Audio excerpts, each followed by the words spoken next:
Le schéma tactique est en place, la stratégie a été analysée et est prête à se déployer. Jeff est sur le terrain comme titulaire, nous sommes prêts. Bienvenue dans le podcast Bleu, Blanc, Noir.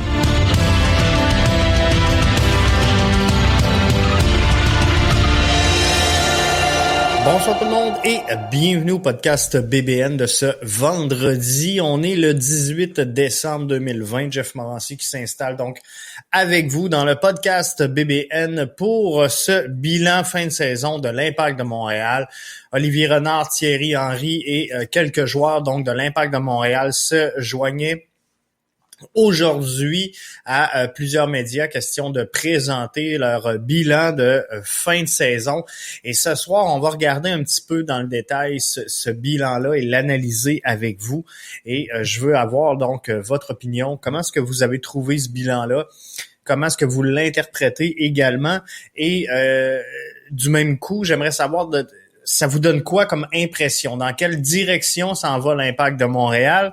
Et à première vue, moi, je le trouve quand même relativement bien, le bilan que dresse l'Impact de Montréal de la situation. Je pense qu'il est juste, il est quand même humble et c'est bien. Donc, on comprend qu'il y a des choses à corriger, qu'on a certaines lacunes qu'on doit remédier dans le futur, et c'est pas nécessairement les lacunes qui, à première vue, dans le day-to-day, quand on parle, quand on fait les podcasts ensemble, c'est pas les lacunes qu'on a décelées nécessairement tout au long de la saison. Vous allez voir ce soir dans l'analyse que je fais du bilan de fin de saison, j'interprète donc les propos d'Olivier Renard, Thierry Henry et tout ça, et on va constater que finalement, c'est peut-être pas d'un Olivier Giroud qu'on a besoin chez l'Impact de Montréal, donc on va regarder tout ça ensemble tout au long de la soirée, tout au long du podcast. Donc, joignez-vous à nous via Facebook, via YouTube, via Twitter. C'est les 3 plateformes de prédilection pour le podcast. La version audio sera placée en ligne tout juste après le podcast et je vous invite donc à le partager dès maintenant sur vos réseaux sociaux pour qu'on soit le plus grand nombre possible à interagir sur ce bilan de fin de saison-là. On commence avec Olivier Renard qui fixe donc les objectifs pour la saison 2021. C'est un peu ce qu'on s'attendait lorsqu'on fait un bilan. On dresse également l'objectif pour l'année qui s'en vient. Donc, visiblement, Olivier Renard est à la recherche de personnalité sur le terrain. Il veut une équipe donc qui a du mordant. Il y a 2 points que je retiens des déclarations d'aujourd'hui d'Olivier Renard. C'est cette recherche de personnalité-là sur le terrain, cette recherche, cette quête de leadership au sein du collectif de l'Impact de Montréal.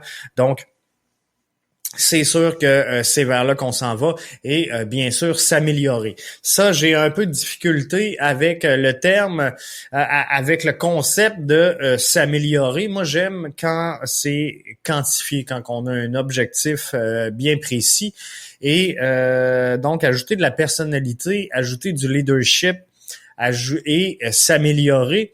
Est-ce que le résultat au classement du championnat MLS devient une ligne importante dans l'analyse que fera de la saison prochaine Olivier Renard?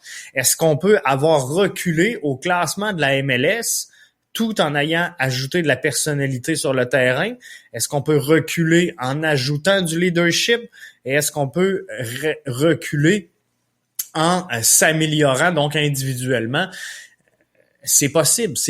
Donc, il faut faire attention à ça. J'aurais aimé ça, dire, OK, on veut que l'Impact de Montréal soit une équipe qui se tient dans tel peloton. On sait là les groupes à peu près avec qui on peut se battre. On sait les équipes avec qui on devrait être en mesure de se comparer normalement si on progresse. Donc, faut dire, nous, on vise, par exemple, la position 3 à 7. Vous voyez, on veut pas de course aux séries. On va être confortablement installé pour entrer en série d'après-saison, mais là, c'est pas ça. Donc, faudra faire avec, mais c'est aujourd'hui là les trois grandes lignes, les trois grands objectifs d'Olivier Renard pour la saison prochaine. Ajouter de la personnalité, du leadership à cette formation-là et s'améliorer. Donc là-dessus, Olivier Renard a annoncé qu'on devrait procéder à l'annonce de 3-4 signatures d'ici le lancement de la prochaine saison. On espère au cours des prochaines semaines. Donc, ça devrait se faire assez rapidement. D'habitude, si Olivier Renard s'avance sur une déclaration, c'est que le package deal est déjà pas mal conclu. Donc, ça devrait... On devrait être conséquent avec ce qui a été annoncé aujourd'hui. C'est rare que l'Impact de Montréal va s'avancer sur dans une direction sans être sûr de ce qu'elle annonce. Donc, pour ça, je m'attends effectivement à ce qu'on annonce chez l'Impact 3-4 ajouts au cours des prochaines semaines. Le problème n'est pas offensif chez l'Impact de Montréal et c'est là que je vous dis qu'aujourd'hui, en analysant le bilan, en regardant les commentaires d'Olivier Renard, et j'ai pas été isolé les cotes là, je sais qu'il y a plusieurs qui vous l'ont fait dans les analyses, puis même si on serait 32 à vous présenter les mêmes commentaires, je pense que rendu à cette heure-là, vous les avez toutes vues, vous les connaissez tous. Donc, on n'a pas pris le temps d'aller chercher les cotes, mais Olivier Renard mentionne que le problème chez l'Impact présentement n'est pas un problème offensif. Et quand je regarde les statistiques de la MLS présentement, l'Impact avec 33 buts, il y a 10 formations en haut de l'Impact pour les buts pour cette saison. Il y en a 2 qui sont égales à 33 buts avec l'Impact de Montréal. Donc, si on compare avec la saison passée, et ça, on va le faire un petit peu plus tard parce que je vous l'ai dit hier dans le bilan qu'on va faire, on va essayer de se comparer avec 2019 puis on va essayer de regarder qu'est-ce qui s'en vient pour 2020. C'est ça qui devient intéressant dans un bilan, mais l'Impact donc se situe quand même là milieu de peloton en progression à ce niveau-là sur la saison dernière. Donc tout au long de la saison, on a tous été pareils, hein? On a donc appelé un striker. On veut que l'Impact de Montréal ait cherché un striker et ça c'est difficile chez l'Impact de Montréal, puis on voulait ça. On voulait absolument que l'Impact aille chercher ce marqueur qui va nous donner énormément de buts. Mais c'est peut-être pas là le problème. Et Olivier Renard nous disait, le problème chez l'Impact de Montréal, il n'est pas offensif. Donc, je suis allé voir les statistiques défensives chez l'Impact de Montréal et je vais prendre donc les commentaires tout au long du podcast. Mathieu qui nous dit, avec le départ de Boyan, de Taider, il faut d'autres buteurs. On va en revenir dans quelques instants, Mathieu, je te le promets, je vais juste compléter mon point. Donc, défensivement, l'Impact de Montréal est dernier dans l'Est avec 43 buts contre. Il y a 3 équipes dans tout le championnat MLS, les Whitecaps de Vancouver, le LA Galaxy et les Earthquakes de San Jose. Il n'y a que 3 formations à travers toute la MLS qui ont concédé plus de buts que l'Impact. Donc, on est dernier dans l'Est. On a 3 équipes seulement à travers tout le circuit qui fait pire que nous. Donc, quand Olivier Renard nous dit le problème n'est pas offensif, on est 10e, égal avec 11-12, mettons, à 33 buts. Il y a 3 formations à 33 buts. Le problème n'est pas offensif. Donc, le problème, il se situe où? Il se situe entre les deux. Si on regarde les passeurs à travers tout le circuit. Le 11e meilleur, avant de trouver un passeur qui entre dans les meilleures statistiques chez l'Impact de Montréal, il faut descendre au 11e rang. Et qui on retrouve à cette place-là? Ben, c'est le tout nouveau venu, Georgi Mihailovic, qui se retrouve au 11e rang pour les passes à travers le circuit de la MLS. Si on continue de descendre, à la 17e position, on retrouve Saphir Taider. Donc, on avait besoin de s'améliorer. Ce que je comprends des propos d'Olivier Renard aujourd'hui, le problème, c'est pas de la mettre dedans, c'est qu'il faut que le ballon se rende. Saphir Taider est au 17e rang. On le remplace aujourd'hui par un joueur, Georgi Mihailovic, qui est au 11e rang. Donc, on fait une plus-value là-dessus, on s'entend. Kyoto est 20e. Et après ça, on descend à Maciel, qui est 79e au niveau des passes à travers le circuit de la MLS. Donc là, on vient de s'améliorer pour la saison qui s'en vient.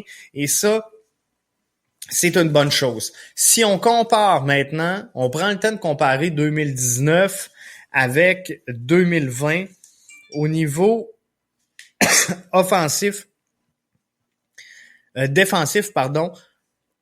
43 buts pour, buts contre, il y a 3 équipes seulement qui font pire que nous. On était l'an passé avant-dernier dans l'Est avec 3 équipes qui faisaient pire que nous.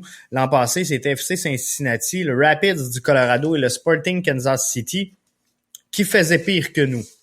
Au classement de la MLS, l'an passé, on était au 18e rang global MLS. On était 9e dans l'Est. Cette année, on est 18e rang total MLS. On est 9e dans l'Est. Il y avait 17 formations en haut de nous pour les buts marqués. Il y en a 10 cette année.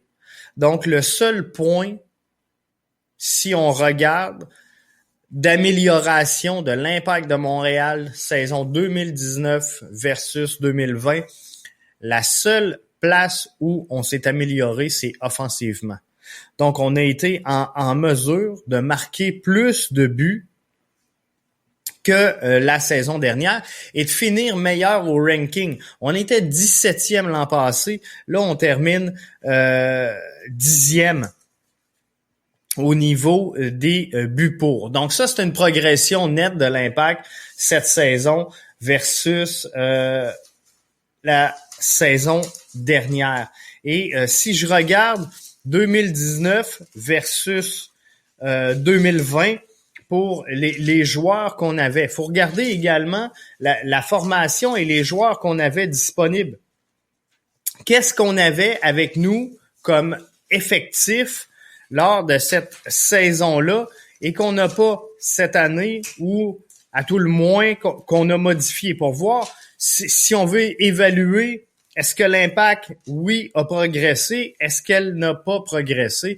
En 2019, rentrait chez l'Impact de Montréal Kinoubi, Bahia, Novillo, Urruti, Broguillard, Orji Okonkwo, Amar Sedic, Omar Brownie, Karifa Yao, Lassi Lapalainen, Boyan Corrales, Tabla et Fanny. 2020, on a rentré Kyoto, qu'on a remplacé par Novillo. Est-ce qu'on a progressé? Clairement, je suis obligé de vous dire que oui. On a rentré Waterman, Tabla, fin de prêt. Orji, Zachary Broguillard, fin de prêt. Saba, Maciel, Binks, Wanyama, Sirois, Ferdinand, Giraldo, Kiza, Binks et Toy. Donc, je pense qu'on a une équipe qui est beaucoup plus balancée. Donc, est-ce qu'on a progressé de 2019 à 2020? Je suis obligé de vous dire que sur papier, on a progressé. Maintenant, sur le terrain, on a fini exactement à la même position qu'en 2019. On a progressé offensivement et on a régressé. On a terminé pareil en 2019. Donc, défensivement, on n'a pas été en mesure de faire une progression chez l'Impact de Montréal. Offensivement, on le fait, on marque plus de buts. Donc, clairement, le problème, c'est de défendre la cage et de ramener ce ballon-là en haut. Donc, nos gens nous ont démontré qu'on a besoin de l'emporter. Olivier Renard a mentionné cette semaine qu'il y a 3-4 ajouts à venir au cours des prochaines semaines. Donc, à quoi s'attendre? Est-ce que l'Impact de Montréal fera le choix de se découvrir un gardien de but, un jeune gardien de but prometteur, un gardien de but qui pourrait aider l'Impact de Montréal à se maintenir à flot en accordant un petit peu moins de buts, en allant chercher donc plus de victoires, sans nécessairement marquer plus de buts, mais en concédant moins. C'est quelque chose qui pourrait être envisageable. Au niveau de la défensive, on va être franc, je pense que les ajouts qu'on a faits en fin de saison devraient porter les fruits en début de saison. Donc, tout le monde attendait un 9 et on comprenait pas trop pourquoi Olivier Renard allait chercher défensivement. Hein. On est allé chercher Mustapha Kiza. On est allé chercher Meller. Bref, tout le monde se demandait. Pas Lassie, mais Raitala, qui était aujourd'hui à la conférence de presse pour le bilan. Chapeau à lui, d'ailleurs, d'avoir accepté cette invitation-là. Mais Raitala, Corrales, remplacé par Kiza, je pense que on a fait un plus. Bassong, qui s'en vient en couverture, je pense que ça va être excellent. On a Meller qui s'en vient en défensive centrale ou encore en couloir gauche, mais on devrait voir en défensive centrale, donc avec le départ de Rod Fanny, entre autres, avec éventuellement le départ de Louis Binks, qui était également lui aussi aujourd'hui à la conférence de presse et qui était très content de sa saison, content d'ici, voulait continuer de se développer et a pas caché que éventuellement son rêve c'est l'Europe. Donc ça, on peut pas y enlever. Et c'est un peu ça également la saison 2021 et les prochaines pour l'Impact de Montréal. Clairement, Olivier Renard avait déclaré un petit peu plus tôt cette semaine, parce que j'ai vu ça dans mes notes de plus tôt cette semaine, la soccer, c'est de recruter, développer, revendre et recruter des joueurs. Donc, chez l'Impact, on s'en cache pas. On va devenir une académie de développement pour des joueurs à haut potentiel du côté européen. J'ai jamais, jusqu'à maintenant, et vous allez voir ce soir, on dit qu'il y a juste les fous qui changent pas d'idée, puis je suis un peu en train de changer ma philosophie. Moi, ce que je pensais, c'est que l'Impact est rendu à un moment de son développement où elle doit gagner. L'Impact doit, et puis je vous l'ai dit pas plus tard qu'hier soir, l'Impact doit arrêter de se battre, l'Impact doit gagner des matchs. Hein? On a entendu ça encore aujourd'hui, que les joueurs avaient travaillé fort, qui s'étaient bien battus. Mais là, on rentre dans un tournant où on doit arrêter de se battre. On doit gagner des matchs. Quelle valeur pour des joueurs canadiens, Mathieu? C'est là-dessus, c'est dans cette direction-là que je m'en vais. Alors, je vais en profiter pour te répondre à l'instant. La valeur des joueurs canadiens, elle est en progression. Si vous avez écouté les podcasts un petit peu plus tôt cette semaine, sinon allez les rechercher dans le fil, elles sont là, elles sont toutes disponibles, les balados. Je parlais avec Arius et on se disait, l'Impact de Montréal doit étendre ses tentacules partout au Québec. Chaque joueur qui échappe d'une maille est une encoche à l'Impact de Montréal. Il y a des talents bruts à polir, parfois, au Québec, dans le monde du soccer, et sont pas tous dans le bassin de Montréal. Donc, il faut que chaque joueur, qui soit de Sept-Îles, qui soit de Desjolies, qui soit de Sherbrooke, qui soit de la Beauce, qui soit de n'importe où, de Bécomo, d'Abitibi, ces joueurs-là, s'ils sont des diamants bruts, faut les polir. Mais pour ça, faut que l'Impact agrandisse ses tentacules. Le fait d'avoir dans nos rangs des agences sportives comme Obélix, c'est sûr que ça peut aider. D'avoir des académies, ça peut aider. Mais Vincent Destouches disait cette semaine, la hype présentement dans le monde du soccer, elle est à Montréal. La hype, la vibe soccer au Canada, présentement, là, elle est à Montréal. Montréal annonce en fin de journée aujourd'hui un rebranding et c'est pas tout le monde qui est d'accord avec ce rebranding-là. Il y en a beaucoup qui sont attachés au nom de l'Impact de Montréal. Moi, ce que je vous dis, c'est qu'il y a un vent de changement qui souffle. Il y a un momentum et on sent l'élan chez l'Impact de Montréal et cet élan-là, là, elle doit devenir une étiquette. Quelle est la valeur, Mathieu me demandait via la plateforme YouTube, quelle est la valeur pour les joueurs canadiens? La valeur, elle est là. Le fait qu'on prenne des pépites canadiennes, qu'on les exploite, qu'on les recrute, qu'on les développe, qu'on les revende, il y a une hype présentement sur l'Impact de Montréal. Il faut aller chercher ces jeunes talents-là. Montréal doit devenir la référence. Montréal doit être la pépinière du succès en promotion du soccer canadien. C'est comme ça qu'on va s'imposer en tant que club. C'est comme ça que l'Impact va s'imposer en tant qu'organisation sportive à grand succès. Les joueurs canadiens, les Alphonso Davies, les Jonathan David, il y en a plusieurs joueurs canadiens qui ont été exportés à l'étranger. On va en voir de plus en plus. Des joueurs qui ont été développés ici. Et sans nécessairement être canadiens, ces joueurs-là, ces jeunes joueurs-là,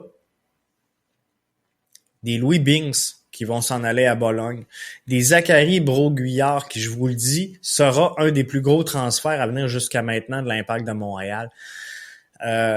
C'est l'avenir. Mais l'Impact a une fenêtre parce que là, ils ont amené Thierry Henry qui a eu un capital d'attraction important pour les jeunes. Et on l'a vu, là. Les jeunes se greffent au projet parce que Thierry Henry fait partie de l'équation. Il faut en profiter, il faut l'exploiter parce que Thierry Henry ne sera pas entraîneur-chef de l'Impact de Montréal pour les 13 prochaines années, comprenez-vous? Il va mener le projet à quelque part, mais à un moment donné, il va atteindre son plateau et il va dire « J'ai fait ce que j'avais à faire, il est temps que je quitte. » Ça va arriver. Mais si l'Impact peut connaître du succès, si l'Impact peut avoir une certaine stabilité dans ce qu'elle fait, et si l'Impact peut être rigoureux dans ce qu'elle fait, il faut croire au projet que l'Impact mène présentement. Et je vous explique pourquoi. C'est que si on fait ça, les jeunes vont se dire « Hey, la porte d'entrée la plus intéressante pour aller en Europe, c'est de passer par l'Impact de Montréal. » On va avoir dans quelques années, pas en 2021, mais là, on sème des graines. On va ramasser ça au cours des prochaines années. Mais l'Impact de Montréal, si elle connaît du succès, si l'organisation est stable, si on y met rigueur et constance, l'Impact de Montréal deviendra la pépite nord-américaine pour propulser du côté européen. Et à partir de ce moment-là, lorsque l'Impact sera étiqueté comme étant un incubateur à succès, qu'est-ce que les jeunes pépites vont faire? Les jeunes pépites vont dire, moi, je veux aller me développer à Montréal. Et c'est là que ça va devenir intéressant pour l'Impact de Montréal. Pourquoi? Parce que ces jeunes-là vont vouloir de leur plein gré venir se développer à Montréal. On va avoir les meilleurs parce qu'ils vont savoir concrètement que l'avenir, elle passe par Montréal. Et là, on va aller les revendre à fort taux sur le marché européen. Donc ça, c'est la façon que l'Impact a envisagé. Selon moi, c'est l'analyse que je fais du bilan. Je suis un fanaliste, rien de plus, c'est l'analyse que je fais. Alors, je pense que c'est dans cette direction-là qu'on va. Mathieu dit, mon point, ce sont pas tous des Davies. L'Impact ne fera pas d'argent en vendant des joueurs canadiens. Moi, je pense que c'est pas nécessairement, Mathieu, de vendre des joueurs canadiens. C'est que si tous les jeunes joueurs comment je pourrais dire, à fort potentiel, disent nous, on veut passer par l'Impact de Montréal. Ils peuvent être nord-américains sans nécessairement être canadiens. Ils peuvent être mexicains. Ils peuvent être de l'Afrique. Ils peuvent être... Il y a plein de points. Mais si les jeunes qui sont pas déjà en Europe, parce que ceux qui sont en Europe, souvent, vont choisir les écoles de formation qui existent déjà là-bas, comme la UV, comme l'Ajax. Bref, ils vont rester là. Mais tous les autres, il faut les ramasser. Il faut vendre des joueurs à Bologne, c'est là que les joueurs vont prendre de la valeur. Ça donne rien. Ça donne rien à l'Impact de Montréal de vendre des joueurs à Bologne. C'est une opération comptable qui arrive à coup nul. Si un club paye, un autre perd, ça change absolument rien. Donc, qu'on les vende à Bologne ou qu'on les vende ailleurs, moi, je pense qu'on est aussi bien les vendre ailleurs parce que c'est de l'argent neuf que tu injectes. Mais si moi, j'ai une équipe A, j'ai une équipe B, puis que cette équipe-là perd un joueur parce qu'elle le vend au club B, l'argent reste pareil. Donc, c'est pas là que on va faire les gains. Les gains, on va les faire lorsqu'on va vendre des joueurs à haut potentiel pour des équipes de tête qui vont placer ces joueurs-là. Lorsqu'on va vendre des joueurs au Bayern, lorsqu'on va vendre des joueurs au Barça, lorsqu'on va vendre des joueurs au Real Madrid, bref, on va aller chercher vraiment les retombées de tout ça. Et c'est là que l'Impact va commencer à pointer au sommet. Pourquoi? Parce que l'Impact va avoir un projet sportif. L'Impact va avoir un branding qui a été fait en conséquence. L'Impact va avoir une direction, un élan. Et là, on va faire des changements poste pour poste, comprenez-vous? Donc, lorsqu'on aura mis en place le fit idéal, on aura le 11, on aura rempli le banc. L'Impact de Montréal, aujourd'hui, là, quoi qu'on en dise, elle est pas si mal pris que ça pour la prochaine saison MLS. Moi, je pense que là, présentement, l'Impact est en train de s'améliorer. Il reste encore le départ de Camacho. Il reste encore le départ de Maxi Urruti. Et il y a 3-4 joueurs qui seront annoncés prochainement. On le sait, ça sera pas, Olivier l'a dit, ce sera pas des joueurs en fin de carrière, ce sera pas des hauts salariés, ce sera pas des joueurs à tout casser. Donc, oubliez les Hatem Ben Arfa, oubliez les Olivier Giroud. C'est pas la direction que l'Impact va prendre. L'Impact veut des jeunes joueurs qui ont un fort potentiel de revente. Et le message, il y a le bénéfice d'être clair. Et c'est le même depuis le début, depuis l'arrivée en place de Olivier Renard et de Thierry Henry. C'est ça qu'on veut bâtir. L'argent va jouer Saputo, ça revient au même. C'est ce que l'Impact a fait avec Binks. C'est un peu ça. Je trouve que ça se fait un peu à coup nul dans tout ça. Et faut trouver d'autres avenues. Mais quoi qu'il en soit, l'Impact qui transfère des joueurs à Bologne, pour le moment, dans le court terme, ça donne une belle visibilité à l'Impact de Montréal. Parce que si Binks connaît du succès à Bologne, si les joueurs qu'on envoie là-bas connaissent du succès, c'est clair que les yeux vont être rivés sur ces joueurs-là et on va trouver de l'écho ici dans la métropole de dire, OK, c'est des joueurs qui arrivent de l'Impact de Montréal, c'est des joueurs qui arrivent de l'ère Olivier Renard, c'est des joueurs qui arrivent de l'ère Thierry Henry. Bref, c'est comme ça qu'on va créer cette identité-là et cette étiquette-là qui est importante pour l'avenir. Parce que, autrement dit, si on fait pas ça, on va être dans le pétrin, je vous le dis. Parce que le circuit de la MLS est un circuit qui est en progression. Le circuit de la MLS est un produit qui est en émergence, qui s'ouvre sur des nouveaux marchés et tranquillement, pas vite, qui veut rejoindre, parfois cherche, mais veut rejoindre les grands circuits européens. Donc, tantôt, d'investir énormément d'argent pour aller chercher des joueurs de tête, des joueurs de premier plan, ça va devenir une question qui va être très stratégique et il y a un désavantage clair à Montréal. C'est l'imposition, c'est la langue française, c'est le climat. Bref, c'est beaucoup plus facile de séduire un joueur européen à gros salaire quand tu t'appelles Los Angeles, quand tu t'appelles Orlando, quand tu t'appelles Miami. C'est beaucoup plus facile de le faire. La position nord-américaine, qu'on le veuille ou non, fera mal à l'Impact de Montréal. Si demain matin, par exemple, la MLS dit, regarde, si on veut progresser, si on veut entrer dans le top 5 des grandes ligues de soccer, on va retirer le plafond salarial. It's money talk. Amusez-vous, on va faire progresser cette ligue-là. Mais là, on a un pouvoir de séduction. Là, on va aller chercher des joueurs européens, on va dépiler les grosses piastres. L'Impact de Montréal pourra jamais gagner sur ce marché-là, je vous le dis. L'Impact de Montréal, stratégiquement, géographiquement, n'a pas les atouts nécessaires pour l'emporter dans cette réalité-là de libre marché au sein de la MLS. Donc, présentement, l'Impact de Montréal, je vous le dis, doit tenir au plafond salarial, doit tenir à la règle des DP.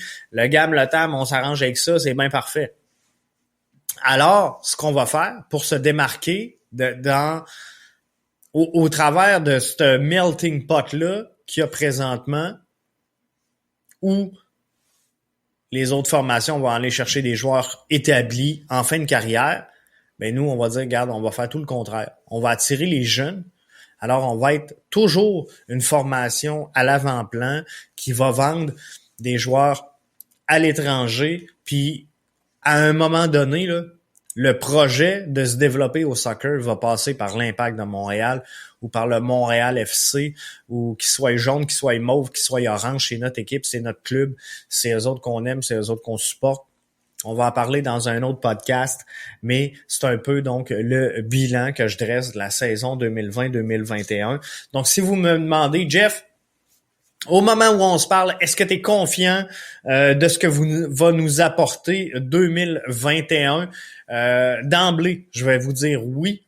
Je vais vous répondre que le projet de l'Impact de Montréal, il est beau, il est grand, il est accessible et c'est bien. Par contre, l'Impact de Montréal ne jouera pas sur le front la saison prochaine. L'Impact de Montréal ne fera pas partie du top 3 dans l'Est, dans la MLS. Oubliez ça. L'Impact de Montréal ne fera pas partie du top 3 all around le circuit Garber la saison prochaine. Mais l'Impact de Montréal, si elle continue comme ça, moi je pense que si on regarde 2021 versus 2020, on va progresser parce que les ajouts d'Olivier Renard qui devraient être annoncés dans les prochaines semaines vont être de facto directement en lien avec les besoins qui ont été identifiés. Et ces besoins-là, contrairement à ce que nous, les fans, on avait vu tout au long de la saison où on disait on veut un striker, on veut un Olivier Giroud, un Hatem Ben Arfa, nommez-les toutes. Il y en a passé des noirs, il y en a passé des rumeurs. Mais clairement, le problème chez l'Impact, c'est de monter le ballon en haut. Et on s'est amélioré, là. On vient de prendre un gap parce que si on retire Safir Taider, qui était 17e au niveau des passes, on le remplace par Georgi Mihailovic, ben on a fait une progression et là, il nous reste 3-4 joueurs à ajouter. On a fait des ajustements en défensive, je pense qu'on s'est amélioré. Clément Diop s'en va dans la bonne direction. Est-ce qu'il va pogner ce qui manque? Un peu de confiance dans ses sorties, Le choix également de ses sorties, un peu de technique balle au pied. Je pense que oui, si avec tout ça, Pantémis peut nous sortir 3-4 gros matchs dans la saison pour venir y donner un peu de pression et voler un match ou deux de temps en temps, ben je pense que l'Impact va être bien placé parce que si on va chercher quelques points, parfois là, on a échappé des matchs qu'on n'aurait pas dû échapper par des erreurs défensives, des erreurs justement de personnalité et de leadership, où on a perdu des matchs, même Kyoto, on l'a reproché encore aujourd'hui, Thierry Henry disait, j'ai aimé l'attitude de Kyoto, sauf à Philadelphie. Mais ça coûte des matchs. Camacho, ça a coûté un match. Clément Diop, au moins 3-4 fois cette saison, a coûté des buts importants qui auraient peut-être donné 1 point, peut-être pas 3, mais peut-être 1 point de plus à l'Impact de Montréal. Mais ces points-là, si on les marque la saison prochaine, ben l'Impact de Montréal aura progressé. Donc, si on accorde un petit peu moins de buts, mais qu'on n'en compte pas nécessairement plus, on va être déjà sur la bonne voie et faudra attendre la fin 2021 où là, vraiment, on va se débarrasser des derniers contrats qui restent de l'ère des ères antécédents. Et là, on aurait les coups des franches du côté d'Olivier Renard pour bien repartir. La pandémie devrait être derrière nous complètement à la fin de la prochaine campagne. Alors là, on va être bien placé pour aller viser vraiment et quantifier des objectifs de classement et dire, OK, là, l'Impact est prêt à entrer au sommet du classement. Ça va s'en venir avec une équipe jeune. Et on est en train de la mettre au monde. Et là, on a fait des ajouts intéressants. Là, ce qu'il faut, les 3-4 prochaines ajouts d'Olivier Renard, faut que ça soit dans la défensive et dans la construction, la relance. C'est là qu'il faut jouer. Et avant de monter ta profondeur, tu veux monter ton terrain. Super essentiel au soccer. Donc, il faut que les 3-4 prochaines signatures, ce soit des boys qui soient capables d'être titulaires dans un match MLS et de jouer une saison MLS. Mihajlovic fait partie de ce genre de joueur-là. Kyoto en est un. Donc, je m'attends à aller dans la même sphère de joueurs, dans le même statut de joueur. Et c'est comme ça qu'on va réussir à améliorer l'Impact de Montréal. Parce que Boyan, on aura beau être fâché qu'il soit parti. Boyan, soyons francs, c'est 3-4 beaux flashs en fin de saison. Tout au long de la saison, on l'a critiqué. Tout au long de la saison, on a souhaité qu'il parte. Il y a eu 3-4 beaux flashs. Il a bien fini la saison, surtout après le départ de Saphir Taider. C'est ça qui s'est passé. Le départ de Saphir Taider a donné un up à Boyan. Mais sinon, un avec l'autre, ça marchait pas. Et c'est ce fit-là qu'il faut trouver. Il faut qu'individuellement, on soit capable de mélanger le groupe pour que collectivement, on ait des résultats positifs. Et c'est ça l'avenir de l'Impact de Montréal. Donc, on va aller chercher des jeunes joueurs qui sont capables de faire le même travail, le même rendement en termes de productivité. Et je pense que ça va être facile d'aller chercher un joueur qui peut à côté Boyan, d'aller chercher un joueur qui peut à côté Taider. Bref, on devrait être en mesure de faire ces ajustements-là à travers 3-4 joueurs.